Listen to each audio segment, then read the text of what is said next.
ሰላም ጤና ይስጥልን ክብራትና ክብራን ተመልካቾች ይህ በየሳምንቱ በይሳት በማህበረ ቅዱሳን ስብከተ ወንጌልና ሐዋርያዊ አገልግሎት እየተዘጋጀ ለእናንተ ለተመልካቾቻችን የሚደርሰው ግብረ ሐዋርያት የተሰኘው ዝግጅታችን ነው። በዛሬው የግብረ ሐዋርያት መርሃ ግብራችን ምዕራብ ሐረርጌ ነው የተገኘነው። በምዕራብ ሐረርጌ ሀገረ ስብከት ዶሮ ወሎ ወረዳ ኮተራ ደብረ ብስራት ቅዱስ ገብርኤል ቤተክርስቲያን ተገኝቼ እንግዲህ አካባቢው ላይ ያለው የስብከተ ወንጌል አገልግሎት ምን ይመስላል የሚለው ስቃኛችሁ ወደ አንዲት የገጠር ቤተክርስቲያን ነው የመጣ ነው። እስከ ዝግጅታችን ፍጻሜ ድረስ አብራችሁን ሆናችሁ አካባቢው ላይ ያለው የስብከተ ወንጌል አገልግሎት ምን እንደሚመስል ከኛ ጋር ሆናችሁ እንድትከታተሉ ጋብዛለሁኝ። መልካም ቆይታ ይሁንላችሁ። እኔ ወደዛው ገባለሁኝ። ሰላም ናችሁ? እንዴት ናችሁ? አላችሁ? ሰላም ነው? እንዴት ናችሁ? አገልግሎት ጥሩ ነው? ሰላም ነው? ቤተክርስቲያኑ ግቢው በጣም ደስ ይላል። አባታችን እንዴት አሉ? ሰላም ኖት? ይባርኩኝ። እንዴት አሉ? ሰላም ኖት? እንዴት አሉ? ሰላም ነው። ደህና ኖት? ሰላም ነው አሉ? ይበረታሉ? ይበረታሉ። እንዴት ናችሁ? አገልግሎት ጥሩ ነው? ጥሩ ነው። ሰላም ነው አይደል? ደስ የሚል ነው። ዛሬ እንግዲህ ወደ ቅዱስ ገብርኤል ቤተክርስቲያን መተናል። እስቲ እዚህ ያሉ ክርስቲያን ወገኖቻችን ደግሞ እንዴት ናቸው? ደህና ናቸው ወይ ልንል ማህበረ ቅዱሳን ወደዚህ ልኮን እስቲ ያለውን ነገር አብረን እናያለን። እስኪ ወደዛው እንሂድና ቤተክርስቲያኑንም ትንሽ አሳዩኝና ደግሞ ቁጭ ብለን ደግሞ እናወራለን። እሺ አባታችን። የቆየ ቤተክርስቲያን ነው በጣም።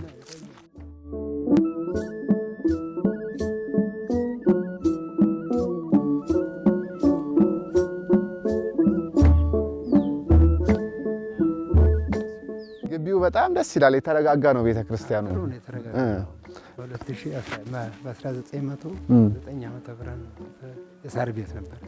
በ1909 ነው የተመሰረተው። በሳር ቤት ነው የተመሰረተው። በሳር ቤት ቀድሚያ በዳስ ነው።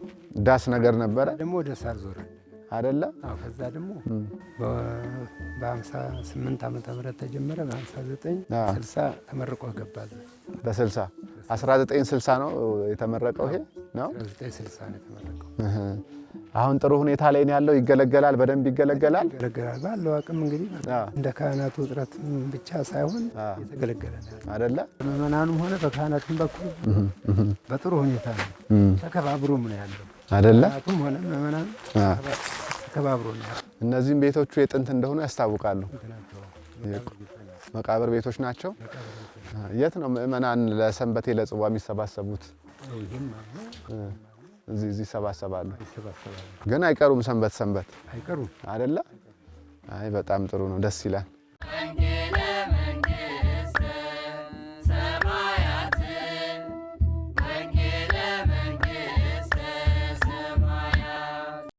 ክብራትና ክብራን ተመልካቾች በመግቢያው እንዳስተዋወቅኳችሁ በምዕራብ ሐረርጌ ሀገረ ስብከት ዳሮ ወሎ ወረዳ ኮተራ ደብረ ብስራት ቅዱስ ገብርኤል ቤተክርስቲያን ግቢ ተገኝቼ እንግዲህ ቅዱስ ገብርኤል አገልጋይ ካህን አጠገብ ያሉ እንዲሁም ደግሞ የአካባቢው ምእመናን አሉ። ከነሱ ጋር እንግዲህ አካባቢው ላይ ያለው የስብከተ ወንጌል አገልግሎት ምን ይመስላል፣ እንዲሁ ደግሞ የምእመናን ሕይወት ምን ይመስላል የሚለውን በዛሬው ዝግጅታችን የምናስቃኛችሁ ነው የሚሆነው። እስከ ዝግጅታችን ፍጻሜ ድረስ አብራችሁ እንድትቆዩ እንጋብዛለን።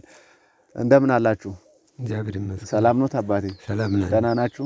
እስኪ ሙሉ ስሞትንና የአገልግሎት ድርሻዎትን ይንገሩኝ አባቴ። እሺ መልአከ ኃይል ቀሲስ አሻግሬ መልካ እባላለሁ። አገልግሎቴ እንግዲህ ከ1983 ዓመተ ምህረት ህዳር 13 ኃላፊነትን ይዤ እስካሁን እየሰራሁ እገኛለሁ። እናመሰግናለን አባታችን። እንደው እስቲ ደብሩ ያለበትን ሁኔታ ይንገሩን። በምን መልኩ አገልግሎት እየሰጠ ነው የቅዱስ ገብርኤል ቤተክርስቲያን? እንደው ምን ያህል ካህናትስ በስሩ ይገኛሉ? እሱን ይንገሩኝ እስኪ። አገልግሎት እንግዲህ ባለው ካህን እየተገለገለ ነው ያለው። ቄሶች እንግዲህ 3 ነን ያለነው። ዲያቆኖች አሉ ትንሽ ኋላም ተቀበሉ አሉ። እሱም አሁን ልጃችን አለ፣ እሱም ጓደኛ አሉ። አገልግሎት አሁን እንዴት ነው? ሰርክ፣ ጉባኤ፣ ቅዳሴ፣ ኪዳን በየቀኑ ይደርሳል ወይስ እንደው በሳምንት አንዴ ቅዳሴ አገልግሎት ነው የሚሰጠው? ቅዳሴው ታጉሎ አያውቅም። ኪዳን ግን ያው በዓል በሆነ ቀን እናደርሳለን። ሁሉም በሩቅ ቦታ ነው ያለነው። ከዛ መምጣቱ እንግዲህ ትንሽ ስለሚያድክም አንደኛውም ቄስ ደከም ብሏል። እኔም እንግዲህ ወደ ድካሙ እየሄድኩ ነው ያለሁት። ስለዚህ በባል ቀን እናደርሳለን። ወንድሜ ስምና የአገልግሎት ድርሻ አስተዋውቀን። እሺ ስሜ ያስቻለው ሰናይ ንጉሴ ይባላለሁ። ያው እዚህ ቦታ ተወላጅ ነኝ። ሰንበት እየመጣው በዓለም ሲመጣ እየመጣው ያው የወንጌል አገልግሎት ነው የምሰጣቸው። እስኪ እንደው እንዳጠቃላይ በአካባቢው ያለው የስብከተ ወንጌል አገልግሎት ምን ይመስላል? እንደው የምእመናንስ ሕይወት ምን ይመስላል? ቃለ እግዚአብሔር ስብከተ ወንጌል በምን መልኩ ነው እዚህ አካባቢ ላይ ተደራሽ እየሆነ ያለው ነው የሚለውን ደግሞ አንተ ብትጨምርልን እስኪ። እሺ ያው እዚህ ቦታ ላይ የገጠሩ ቤተክርስቲያን ላይ እንግዲህ ሳምንት እሁድ ቀን ብቻ ነው አገልግሎት የሚሰጠው። ሰርክ ጉባኤ የለም። ከዚህ የተረፈ አባታችን ገብርኤል ወራዊ በዓል ከሆነ ማርያም ደግሞ ወራዊ በዓል ከሆነች እዛ ላይ መምህራን እንዲገኙላቸው ፍላጎት ይኖራቸዋል። ከሰኞ እስከ ዓርብ በሚውሉበት ቀን ግን ሲውሉ እንደዛ አይነት መምህራን የማግኘት ነገር ያው ይቸገራሉ።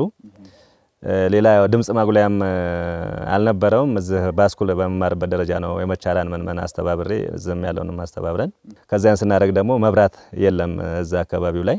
ወደ መንመኑ ስንመጣ ግን በጣም ቃለ እግዚአብሔርን የተጠማ ነው። ትልቁ ፈተና ግን ምንድነው እነዚህ ጋር የጋብቻ ላይ ዙሪያ ታይዞ ነው በዞ ልናገረውና ጋብቻ ላይ ሲመሰረት አባታችን ያልነኩት እዚህ ጋር አንድ ወጣት ሊያገባ ሲል 40-80 ሺህ ይጠየቃል።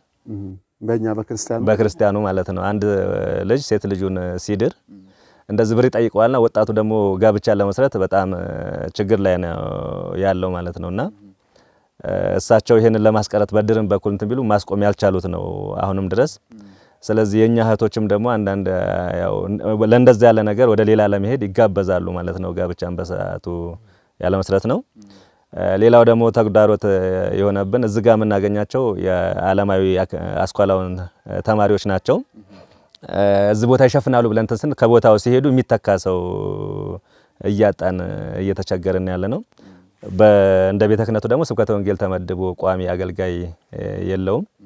ለዛ አሁን ይሄን ያለው ዲያቆን እንዳለ ደመረው ነው ትንሽ አሁን እዚህ ቦታ ላይ ተተክቶ በሀገረ ስብከት ስልጠና ወስዶ ያለው። ሌላ ልጆች ደግሞ አንድ ልጅ በዚህ በኩል ሰልጥኖ አካባቢውን እንትን ይላል ያለው አሁን እሱ ወደ ዩኒቨርሲቲ ገብቷል። ቦታውን ሊሸፍንልን አልቻለም። ዲያቆን እንዳለ ደመረው ባላለው የማገለግለው በዚህ በደብር ነው። በዲቁና ነው የማገለግለው ማለት ነው። አሁን ደግሞ 2017 የካቲት 21 በተደረገው የሀገረ ስብከታችን እንትን ተብሎ በመምህርነት ስሰለጥን ከርሜ አሁን ደግሞ በመምህርነትና በዲቁና ነው የማገለግለው።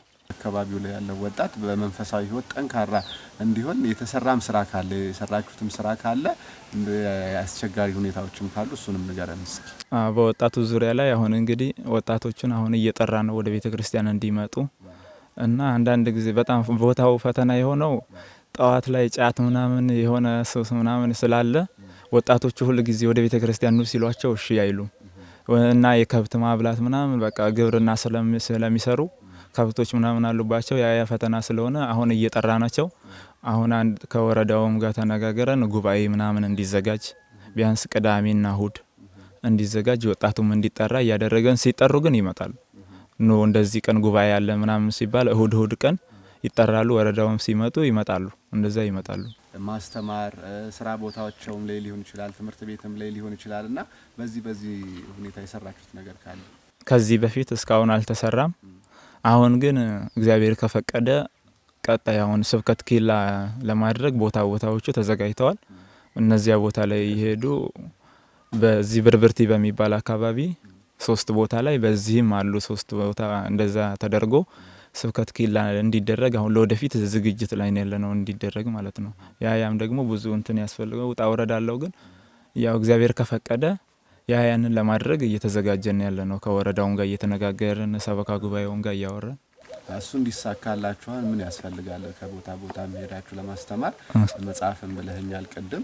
በተለይ ደግሞ በቋንቋ ይመስለኛል ኦሮምኛ የተጻፉ ጽሁፎች ያስፈልጋሉ አይደል? ከዛ ረገድ ያንን እንደው ውጤታማ እንድትሆኑ ምን ያስፈልጋችሁ? የሆነ ሲያስመል ሞንተርቦ ምናምን ትንሹ ነገር እሱ ነገር ያስፈልጋል።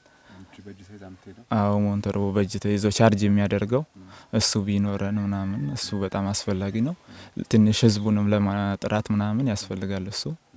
ሌላው በቃ መጽሐፍት ነው። መጽሐፍት የሉም በቃ መጽሐፍ ቅዱስ ብቻ ነው እዚህ ቦታ ላይ ያለው እንጂ ሌሎች አዋልድ መጽሐፍቶች እነኚህ ከድርሳናትና ከሌሎች ውጪ ሌላ ነገር መጽሐፍት የሉም ቤተክርስቲያኑ ላይ ማለት ነው። እና እነዚህ መጽሐፍቶች ቢገኙ ድጋፍ ቢደረግልን። ህፃናት ናቸው እየመጡ እየተተኩ ያሉት። ወጣቱ በፊት ነበረ። ወጣቱ ሲመጣ 12ኛና እስከ 8 ነው እዚህ ትምህርት ቤት ያለው። አንደኛ ደረጃ፣ ሁለተኛ ደረጃ ሃይ ስኩል መቻራና በልበሊቲ ነው ያለው። እዛ ይሄዳሉ። ክረምት ላይ ነው የሚመጡት። ትምህርት ቤት ሲከፈት ወደዛ ስለሚሄዱ ወጣቶችን ብዙ አናገኛቸውም። ህፃናት ግን አሁን አሉ።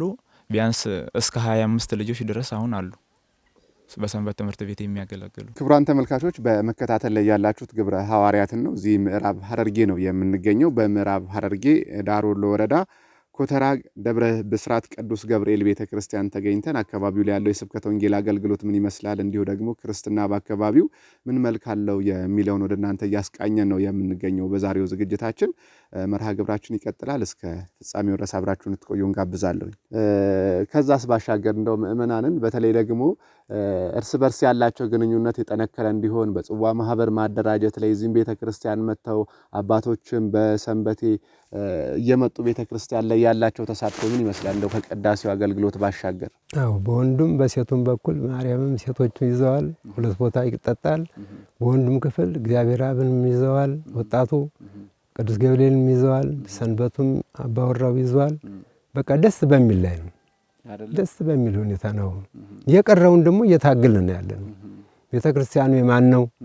የእናንተ አይደለም ወይ? ዛሬ ደግሞ በእኛ ስር እናንተ ደግሞ መተካት የሚገባችሁ እኮ ዛሬ በእኛ ስር ስትገኙ ነው። በቦታው እቤት ሆናችሁ ደግሞ ክርስቲያንነት ሊኖርም ይችላል ላይኖርም ይችላል እያልን ያው አንዳንድ ቃላቶች እየሰጠን እየመጣ ነው ያለው።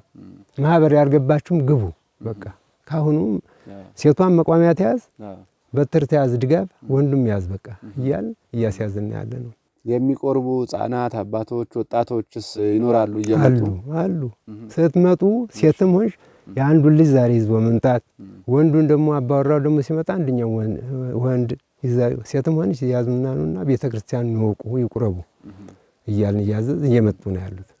እንደው ከዚህ መሃል የሚያስቸግር የለም? ወደ ቤተክርስቲያን ክርስቲያን ሆኖ ወደ ቤተክርስቲያን አልቀርብ የሚል መጥቶ ከንስሐ አባት የማይዝ ወደ ስጋው ደግሞ የማይቀርብ እንደዚህ አይነት ችግርስ እንደው ያጋጠማችሁ? ካጋጠመስ እንዴት ይፈቱታል? እንደዚህ አይነት ችግር እያጋጠመን ያንን። እሺ ለምንድን ነው የሚያጋጥመው? የሚያጋጥመን እንግዲህ ችግሩ ከዛ ከቤት መውጣት እንግዲህ የጫሱ ሳለ የጫሱ ሳለች ያቺ ማርከዋለች።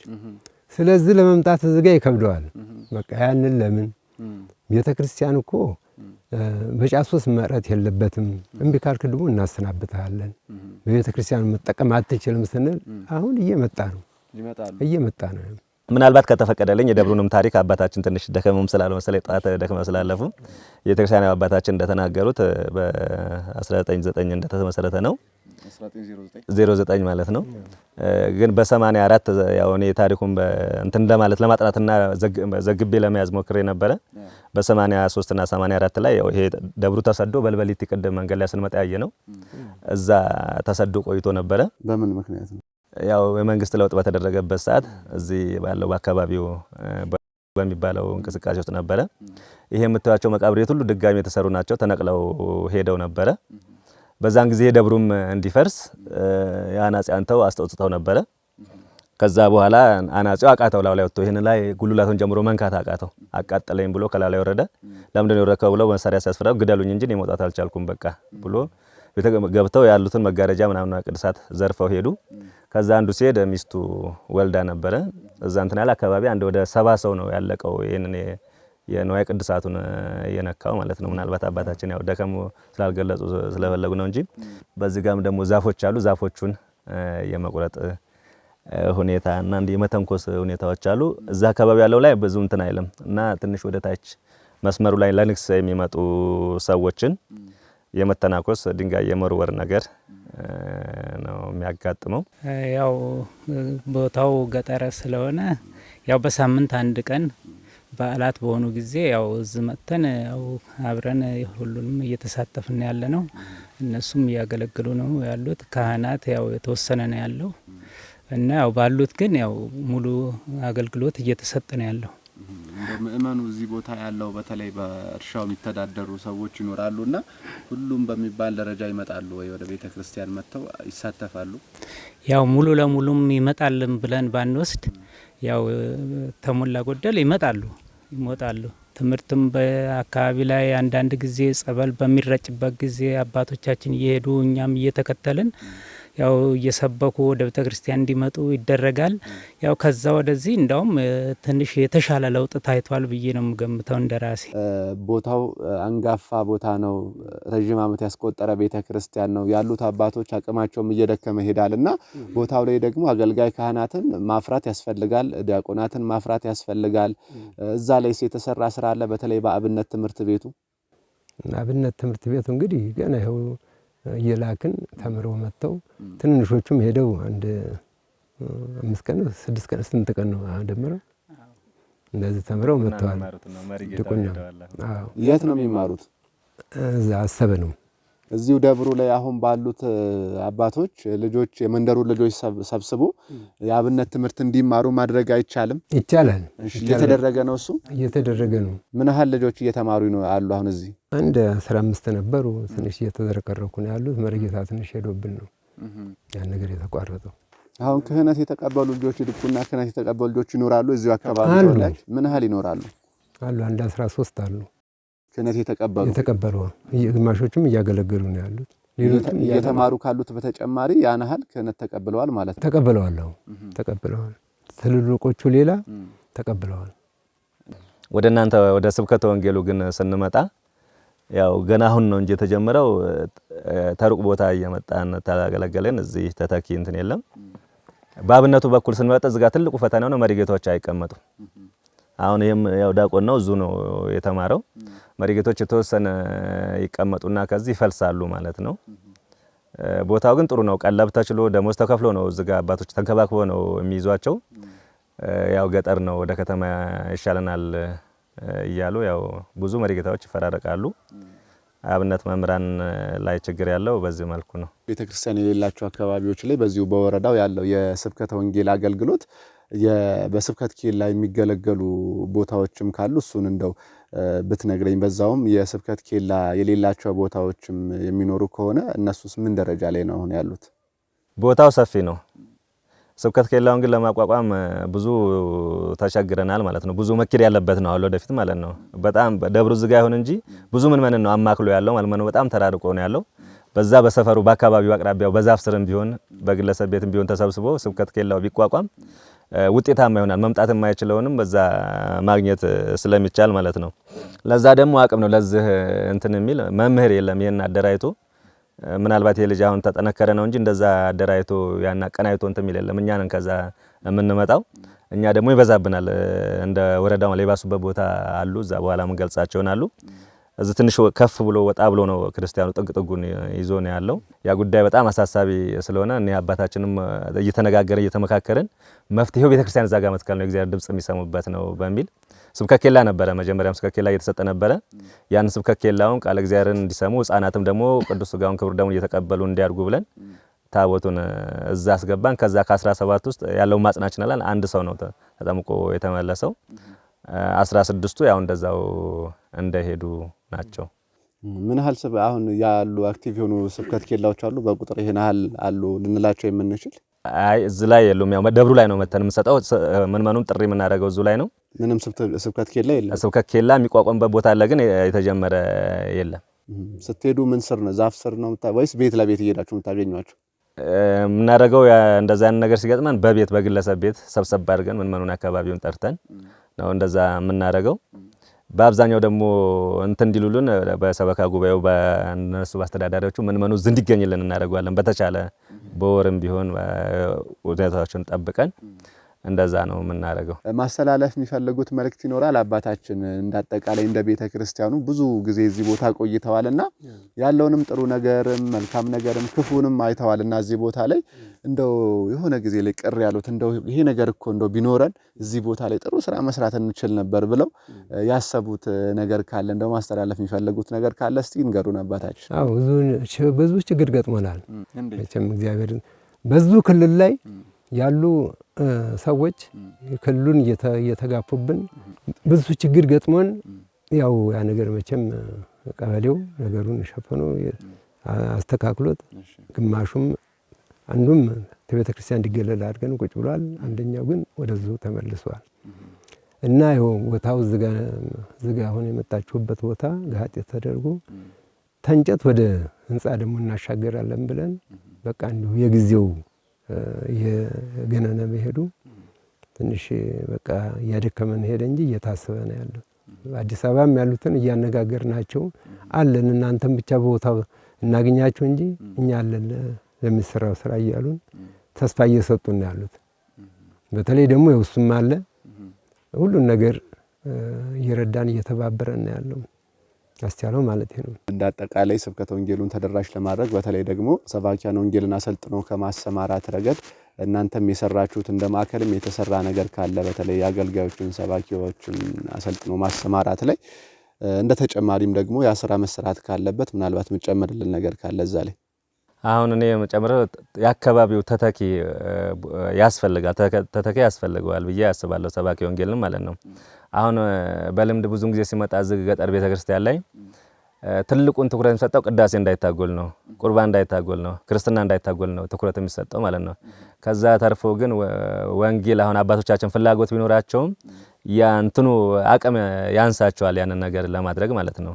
ስለዚህ ወጣቱ ክፍል አሁን ይሄ አንድ ልጅ መገኘቱ ቆንጆ ጅማሬ ነው ማለት ነው። እሱን አይተው እሱ በጥሩ ሁኔታ ሲያገለግል ሌሎች ደግሞ እሱ ጓደኞቹን ይዞ ድጋፍ አሁን ቢደረግ አሁን እኛ እንትን ስንል የሚታየው በአብዛኛው ከገቢ ደረጃ ነው የሚታየው ደብሩ ማለት ነው። ይሄ አሁን ለምሳሌ እዚህ ጋር ስለቱ ምንም ተሩቅ ቦታም ስለሚመጣለት ገቢ ያለው ነው እንጂ የሚሉት እንደዛ አያስቡም ማለት ነው። ወንጌል ተሰበከ አልተሰበከ የሚለው ማለት ነው።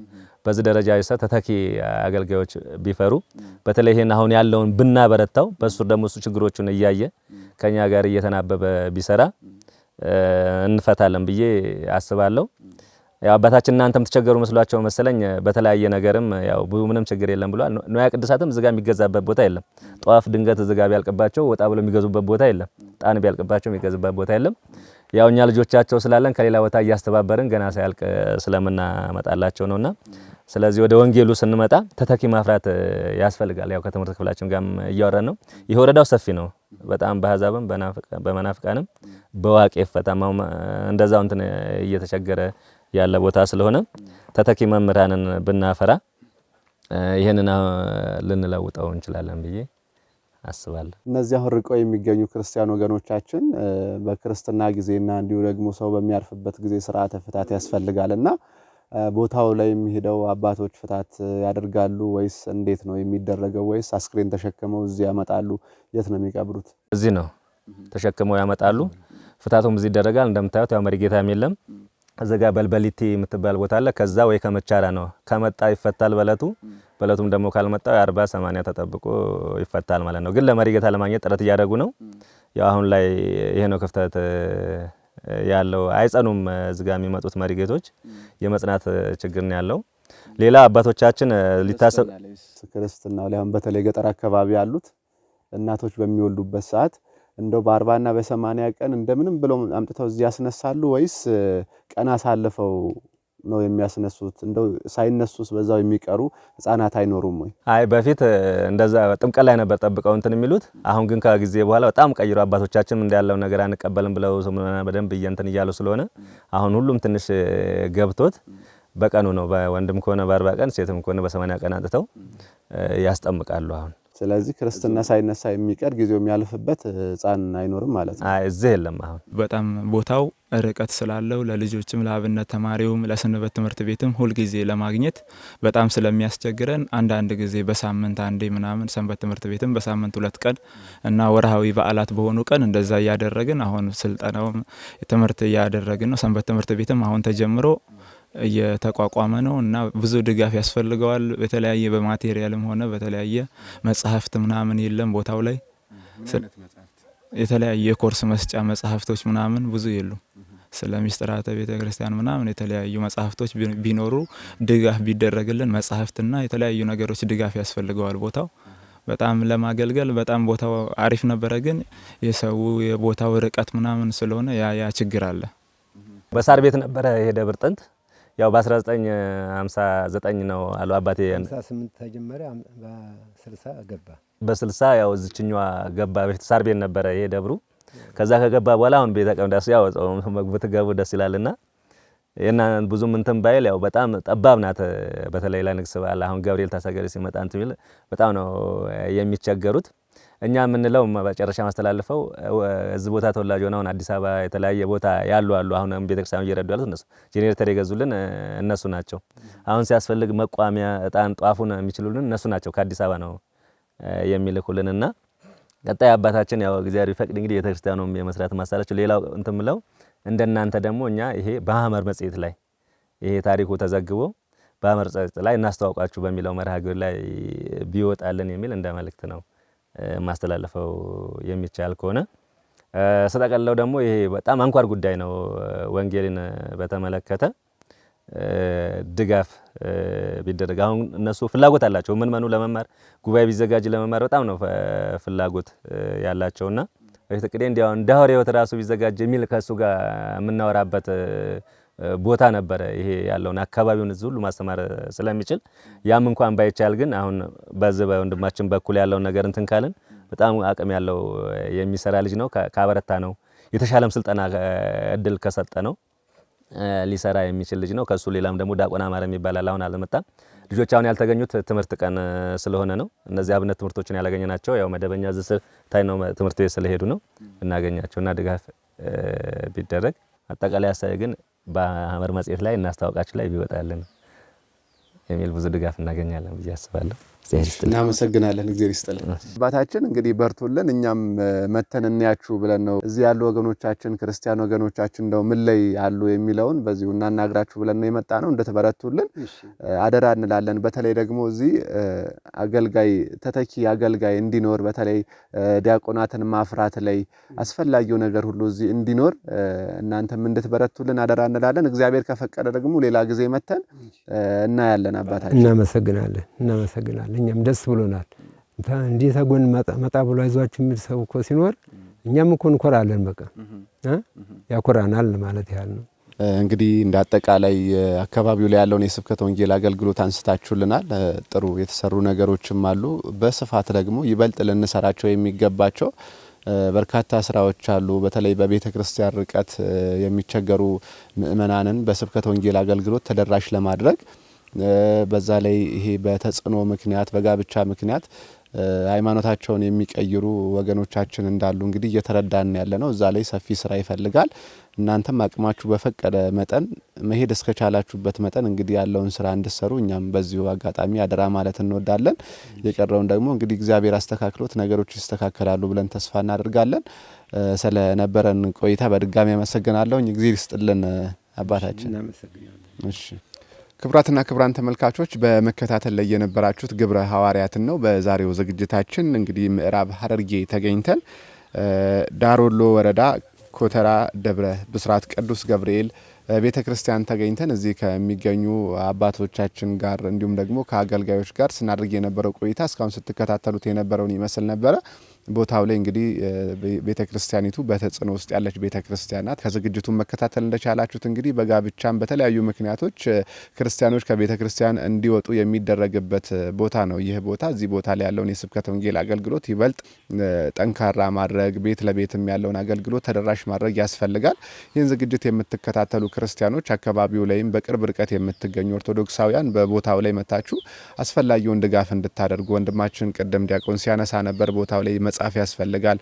በየቦታው የሚንቀሳቀሱ አገልጋዮች እንግዲህ መጻፍትን እያዙ እየሄዱ ቦታው ላይ በቃል ከመስበክ ባሻገርም በመጻፍ ስብከተ ወንጌልን ተደራሽ ማድረግ ይችላሉና የበኩላችሁን ድጋፍ እንድታደርጉ በቅርብ ርቀት ላይ በተለይ ደግሞ እዚህ አሰበ ተፈሪ ጭሮ አካባቢ የምትገኙ ክርስቲያኖች ቦታው ላይ በመምጣት እነዚህ ወገኖቻችንን እንድትጎበኙ እንግዲህ እኛም መልእክታችንን እናስተላልፋለን። ከዛ ባሻገር ደግሞ በሀገር ውስጥም ከሀገር ውጭ መሆናችሁ ይህን ዝግጅት የምትከታተሉ ኦርቶዶክሳውያን ማህበረ ቅዱሳን ለሚያደርጋቸው የስብከተ ወንጌል አገልግሎት እንግዲህ ድጋፍ በማድረግ የአገልግሎቱ አካል መሆን የምትፈልጉ ከሆነ በተቀመጡት የድጋፍ መስጫ አማራጮች ሁሉ ተጠቅማችሁ ድጋፎቻችሁን ብታደርጉ ድጋፋችሁ በቀጥታ ለታለመለት ዓላማ የሚውል ነው የሚሆነው። የዛሬ ዝግጅታችን አብቅቷል። የመርሃ ግብሩ አዘጋጅና አቅራቢ መስፍን ጥበቡ እንዲሁም ከካሜራ ባለሙያው ዘውዶች ጥላ ጋር በጋራ ሆነን ነበር ቆይታ ያደረግነው። ሳምንት በሌላ ዝግጅት ድጋሜ እንገናኛለን። በቸር ያቆየን።